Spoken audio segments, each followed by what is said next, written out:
I am confused. Being philosophically consistent and being a very honest person, I'm sure you can tell me where God came from. And in addition, once you've told me where God comes from, please try to clarify how you can figure that a spiritual force can have an impact on a material universe to create it. I think that some years ago we already talked about that kind of thing in philosophical circles at any rate, by posing the question, if angels are made of spiritual matter and a pen is made of material matter and spiritual matter displaces no space, how many angels can dance on the tip of a pen? I have a sense of sort of reversal experience here, but please do, go ahead. You got 5 minutes.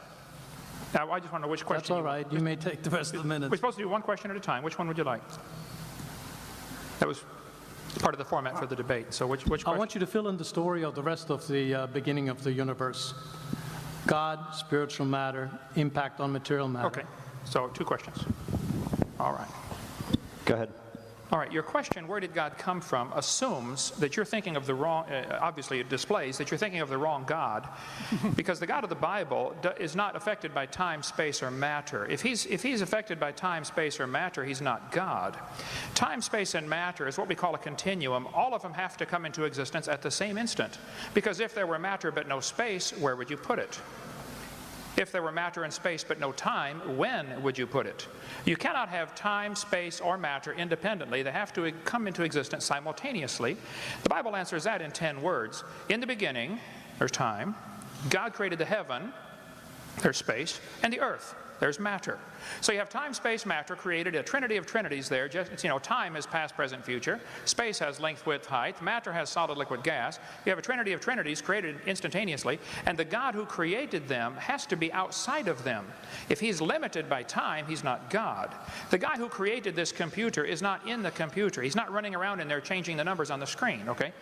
The God who created this universe is outside of the universe. He's above it, beyond it, in it, through it. He's unaffected by it. So the concept that a spiritual force cannot have any effect on a material body, well then I guess you'd have to explain to me things like emotions and love and hatred and envy and jealousy and rationality. I mean, if your brain is just a random collection of chemicals that formed by chance over billions of years, how on earth can you trust your own reasoning processes and the thoughts that you think? Okay, so your question, where did God come from, is assuming a limited God. And that's your problem. The God that I worship is not limited by time, space, or matter. If I could fit the infinite God in my 3-pound brain, he would not be worth worshiping, that's for certain.